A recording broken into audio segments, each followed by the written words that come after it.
ദൈവനാമത്തിന് മഹത്വം ഉണ്ടായിരിക്കട്ടെ.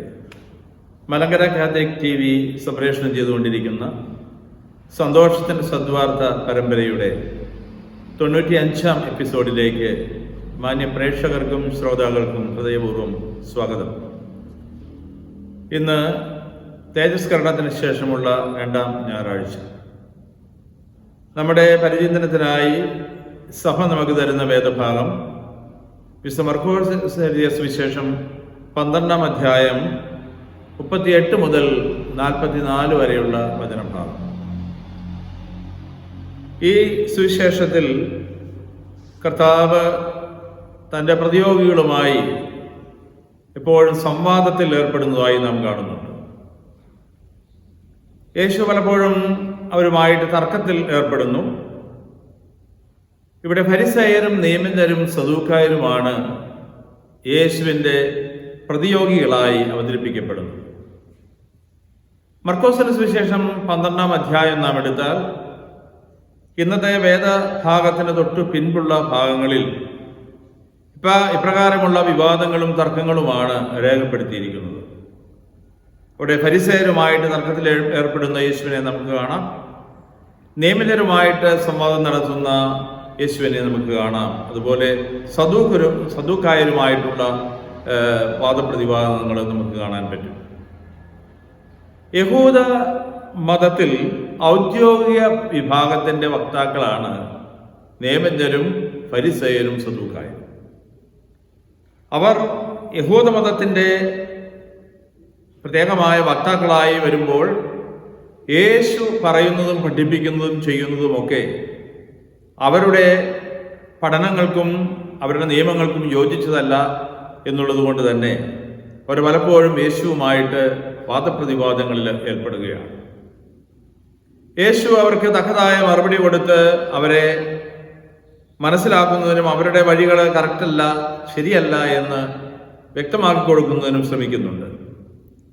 ഇന്നത്തെ സുവിശേഷം നാം എടുത്ത് പരിശോധിക്കുമ്പോൾ അതിന് 2 ഭാഗങ്ങളുണ്ട്.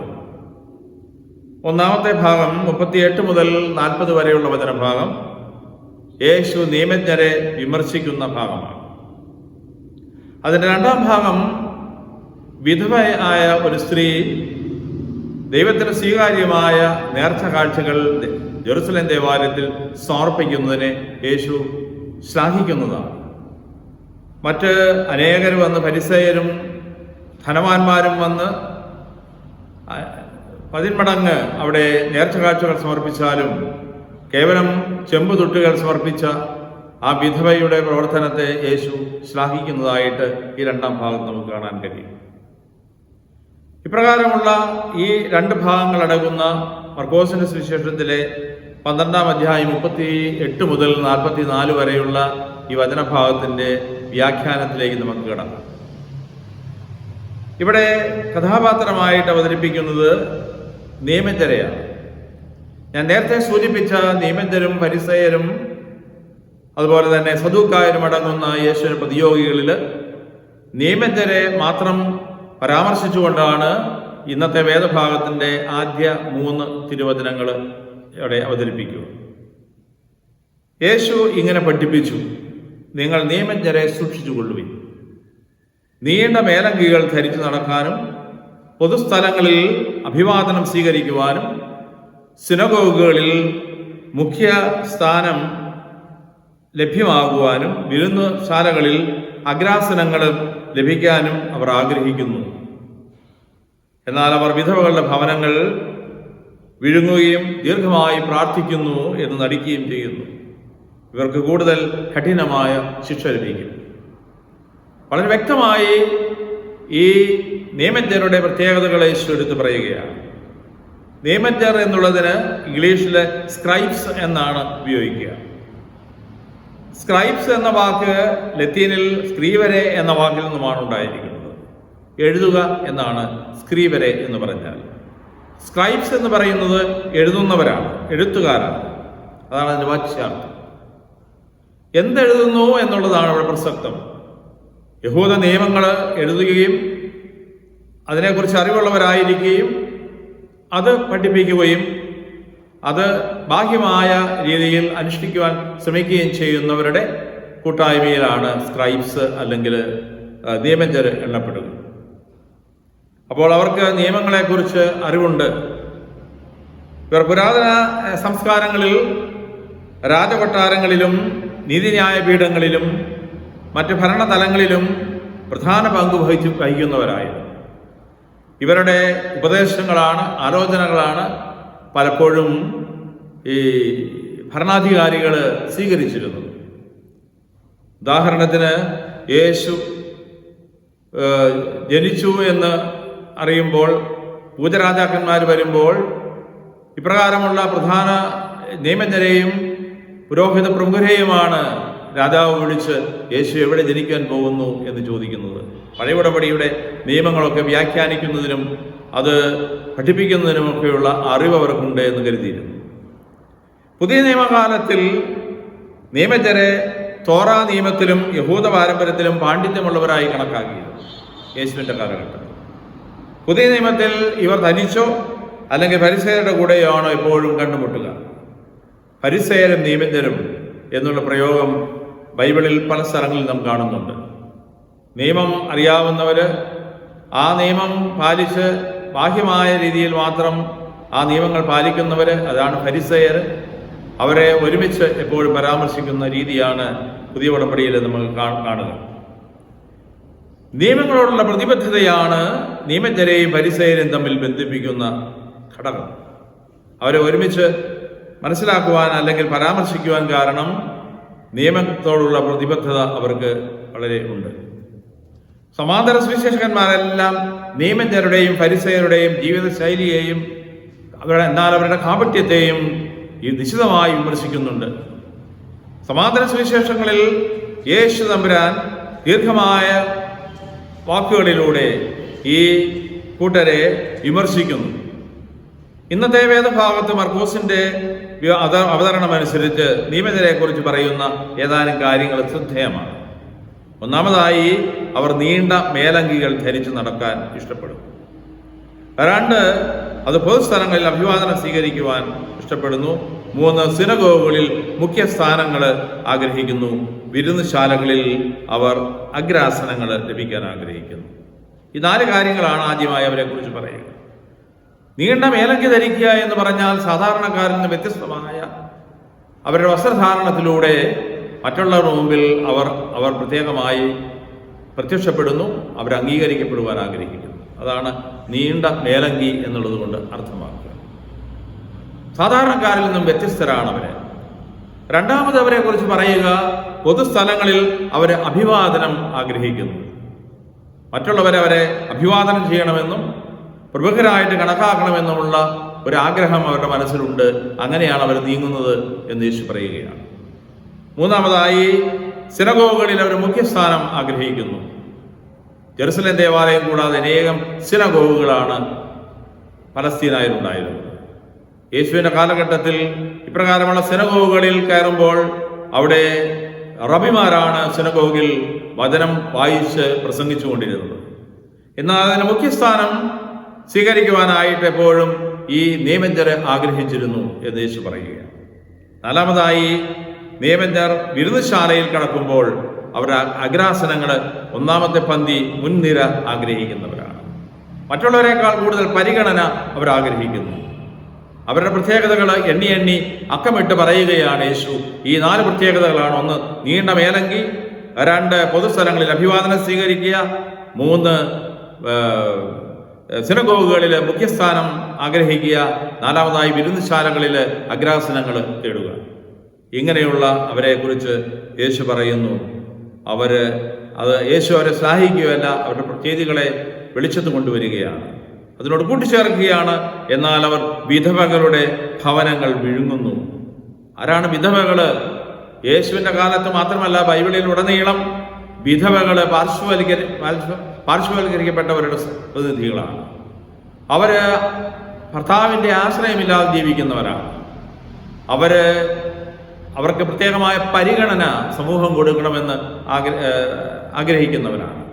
പക്ഷേ ഇപ്രകാരം പരിഗണന കൊടുക്കേണ്ടവരെ പ്രത്യേകമായിട്ട് ചൂഷണം ചെയ്യുന്ന ഒരു മനോഭാവം ഈ നിയമജ്ഞർക്കുണ്ട് എന്ന് യേശു എടുത്തു കാണുകയാണ്. അതുകൊണ്ടാണ് യേശു പറയുക, അവർ വിധവകളുടെ ഭവനങ്ങൾ വിഴുങ്ങുന്നു എന്ന്.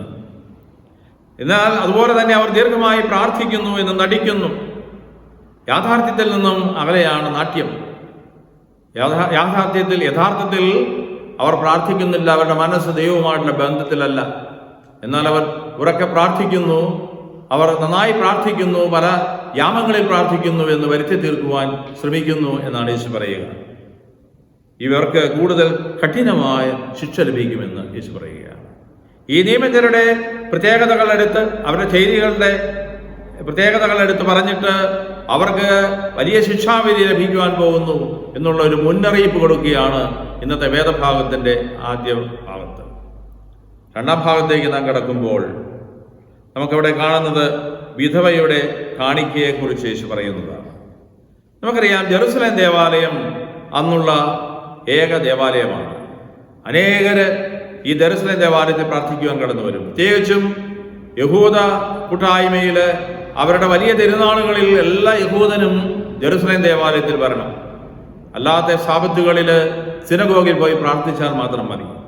എന്നാൽ യഹൂദരുടെ വലിയ തിരുനാളുകളിൽ, അവരുടെ പെരുന്നാളുകളിൽ ജെറുസലേമിലേക്ക് കടന്നു വരുന്ന യഹൂദ കൂട്ടായ്മയെ നമുക്ക് കാണാം. അങ്ങനെ അനേകായിരങ്ങൾ അവിടെ കടന്നു വരുമ്പോൾ നേർച്ച കാഴ്ചകൾ അവിടെ സമർപ്പിക്കും. അവിടെ ഭണ്ഡാരം സ്ഥാപിക്കപ്പെട്ടിട്ടുണ്ട്. ഈ ഭണ്ഡാരത്തിൽ നേർച്ച കാഴ്ചകൾ സമർപ്പിക്കുക എന്നുള്ളതിൻ്റെ ഉദ്ദേശം അവരുടെ ബാഹ്യമായ ആത്മസമർപ്പണത്തിൻ്റെ, അവരുടെ വ്യക്തിപരമായ സമർപ്പണത്തിൻ്റെ ഒരു ബാഹ്യമായ അടയാളമാണ്. നമുക്കറിയാം, നാം ദേവാലയങ്ങളിൽ നേർച്ചപ്പെട്ടികൾ വയ്ക്കും. ഈ നേർച്ചപ്പെട്ടികൾ കേവലം പണസമ്പാദനത്തിനുള്ള ഒരു മനോഭാവത്തോടെ ആയിരിക്കരുത് എന്നുള്ളതാണ് യേശു പറയുന്ന ഈ വചനം നമ്മെ പഠിപ്പിക്കുന്നത്. അവിടെ ഈ നേർച്ചപ്പെട്ടിയിൽ സമർപ്പിക്കുന്നത് ഒരു വ്യക്തിയുടെ ജീവിത സമർപ്പണത്തിൻ്റെ ഒരു ഭാഗമാണ്. അത് ആത്മീയമായ കാര്യങ്ങൾക്ക് വേണ്ടി ഉപയോഗിക്കുവാനാണ് പ്രത്യേകമായിട്ടും കൂട്ടായ്മകൾ ശ്രദ്ധിക്കേണ്ടത്. അതാണ് യേശു ഇവിടെ പറയുക, അവൻ ഭണ്ഡാരത്തിന് എതിർവശത്തിരുന്ന് ജനക്കൂട്ടം ഭണ്ഡാരത്തിൽ നാണയത്തുട്ടുകൾ ഇടുന്നത് ശ്രദ്ധിച്ചു. ജെറുസലേം ദേവാലയത്തിൽ കടന്ന യേശു ഈ ഭണ്ഡാരത്തിന്റെ എതിർവശത്തിരുന്നുകൊണ്ട് അവിടെ കടന്നു വരുന്നവരുടെ ചെയ്തികളെ യേശു പരിശോധിക്കുകയാണ്. അവരുടെ മനസ്സും അവരുടെ പ്രവൃത്തിയും തമ്മിലുള്ള ബന്ധത്തെ യേശു നോക്കിക്കാണുകയാണ്. യേശു പറയുന്നു, പല ധനവാന്മാരും വലിയ തുകകൾ കൊണ്ടുവന്ന് ആ നേർച്ചപ്പെട്ടിയിൽ കാഴ്ച സമർപ്പിക്കുന്നു. അതെല്ലാം യേശു നോക്കിയിരുന്നിട്ട് അവസാനമായി ഒരു ദരിദ്രയായ വിധവ കടന്നു വന്ന് തൻ്റെ കയ്യിലുണ്ടായിരുന്ന ചെമ്പുതൊട്ടുകൾ, അവൾ 2 ചെമ്പ് നാണയങ്ങൾ അവൾ ആ നേർച്ചപ്പെട്ടിയിൽ സമർപ്പിക്കുന്നു. ഇത് നോക്കിക്കണ്ട യേശു അവരുടെ ചെയ്തികളെ മാത്രമല്ല വിലയിരുത്തിയത്, ദൈവപുത്രനായതുകൊണ്ട് അവരുടെ മനസ്സിനെയും വിലയിരുത്തുവാനുള്ള പ്രാപ്തി യേശുവിനുണ്ടായിരുന്നു. അതുകൊണ്ട് അവരെ തമ്മിൽ താരതമ്യം ചെയ്തുകൊണ്ട് യേശു തന്റെ ശിഷ്യന്മാരെ ഒരു വലിയ പാഠം പഠിപ്പിക്കുകയാണ്. യേശു തന്റെ ശിഷ്യന്മാരെ അടുത്ത് വിളിച്ചു എന്ന് സുവിശേഷം രേഖപ്പെടുന്നു.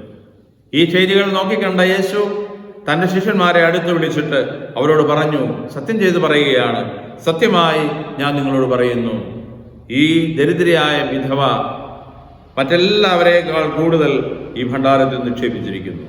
സത്യത്തിൽ ധനവാന്മാര് വലിയ തുകകൾ നിക്ഷേപിച്ചപ്പോൾ ദരിദ്രയായ സ്ത്രീ 2 ചെമ്പുതൊട്ടുകൾ മാത്രമാണ് നിക്ഷേപിച്ചത്. പക്ഷെ യേശു അവരെ ശിഷ്യന്മാരോട് പറയുകയാണ്, അവളാണ് കൂടുതൽ നിക്ഷേപിച്ചത്. കാരണം എന്തെന്നാൽ അവരെല്ലാവരും തങ്ങളുടെ സമൃദ്ധിയിൽ നിന്നും അവളെ സംഭാവന ചെയ്തു. ഇവളാകട്ടെ, ഈ ദരിദ്രയായ വിധവയാകട്ടെ, തൻ്റെ ദാരിദ്ര്യത്തിൽ നിന്ന് തനിക്കുണ്ടായിരുന്നതെല്ലാം തൻ്റെ ഉപജീവന മാർഗത്തിന് വേണ്ടി കരുതിയിരുന്നത് പോലും അവൾ അതിൽ നിക്ഷേപിച്ചു. സ്നേഹമുള്ളവരെ, ധനവാന് സുരക്ഷിതത്വം നഷ്ടമാകുന്നില്ല. ധനവാൻ എത്ര വലിയ തുക ഇട്ടാലും അവൻ്റെ സുരക്ഷിതത്വത്തിന് കോട്ടം വരികയില്ല. എന്നാൽ ദരിദ്രയായ സ്ത്രീക്ക് തൻ്റെ സുരക്ഷിതത്വം മാനുഷികമായ ദൃഷ്ടിയിൽ നഷ്ടമാകുകയാണ്. തനിക്ക് നാളെ ഉപജീവന മാർഗത്തിന് വെച്ചിരുന്ന 2 ചെമ്പുതൊട്ടുകളാണ് അവളോട് നിക്ഷേപിച്ചത്. അവളുടെ സുരക്ഷിതത്വം ചോദ്യം ചെയ്യപ്പെടുന്നു.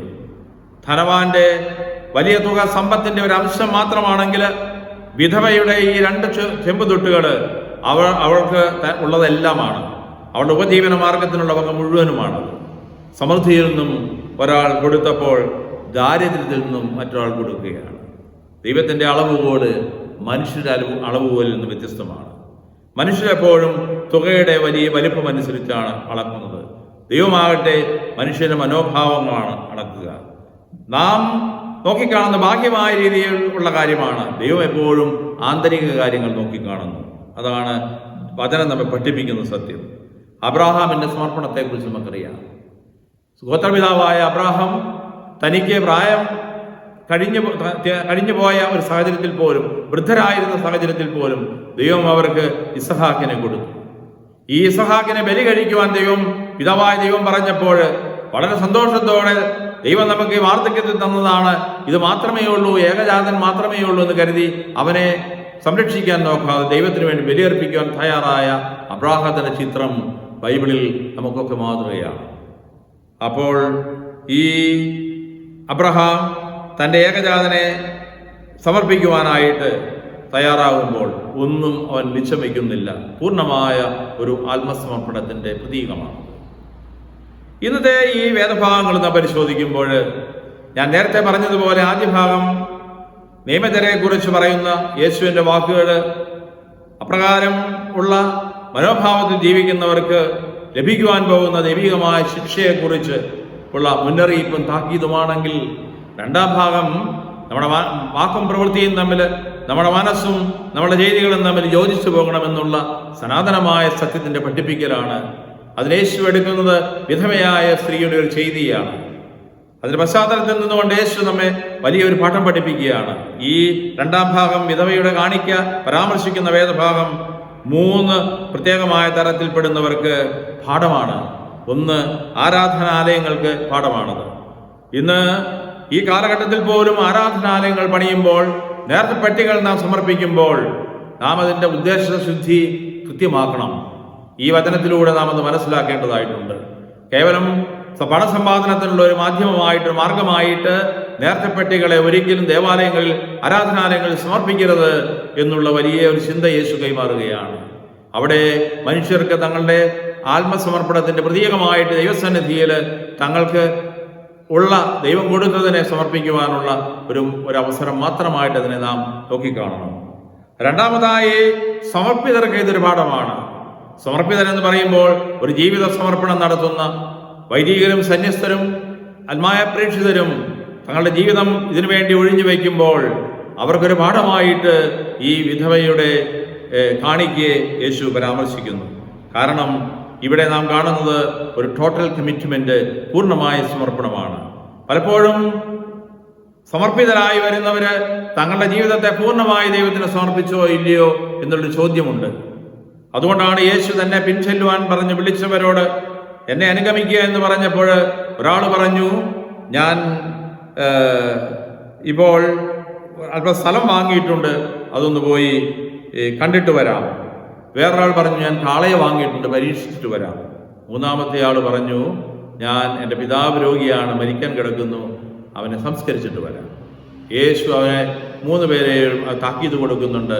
കലപ്പയിൽ കൈവച്ചിട്ട് തിരിഞ്ഞു നോക്കുന്നവൻ എനിക്ക് യോഗ്യനല്ല, അതുകൊണ്ട് നീ എന്നെ പിൻചെല്ലുവാൻ ആഗ്രഹിക്കുന്നുവെങ്കിൽ പൂർണ്ണമായി സമർപ്പിച്ച് എന്നെ പിൻചെല്ലുക എന്ന് പറയുന്ന യേശുവിൻ്റെ വചനം.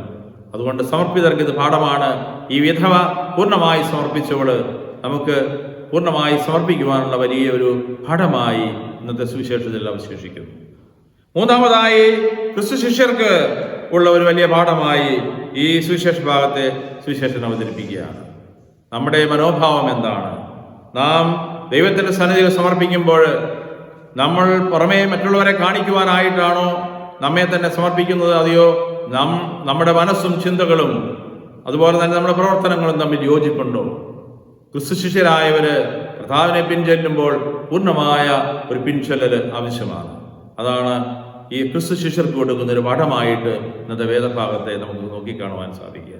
സ്നേഹമുള്ളവരെ, ഈ വചനഭാഗം മർക്കോസിന്റെ സുവിശേഷം 12-ാം അധ്യായം 38 മുതൽ 44 വരെയുള്ള വചനഭാഗത്തിലൂടെ നാം കടന്നുപോയപ്പോൾ നിയമജരെ പോലെ നാം ആയിത്തീരരുതെന്നും ദൈവസന്നിധിയിൽ ചെറിയവരായി തീരുവാൻ എളിമയോടെ നിന്നുകൊണ്ട് ദൈവസന്നിധിയിൽ വലിയവരാകുവാൻ നാം ആഗ്രഹിക്കണമെന്ന് യേശു നമ്മെ പഠിപ്പിക്കുന്നു. 2-ാം ഭാഗത്ത് നമ്മൾ സമർപ്പിക്കുമ്പോൾ പൂർണ്ണമായ ഒരു സമർപ്പണം ദൈവത്തിൻ്റെ സന്നിധിയിൽ നിന്നും അവിടെ നിന്ന് പ്രതീക്ഷിക്കുന്നു. അതുപോലെ തന്നെ നാം മറ്റുള്ളവർ കാണുവാൻ നാട്യത്തോടെ നാം ചെയ്യുന്നതൊന്നുമല്ല ദൈവത്തിന് മുമ്പിൽ സ്വീകൃതമായിട്ടുള്ളത്.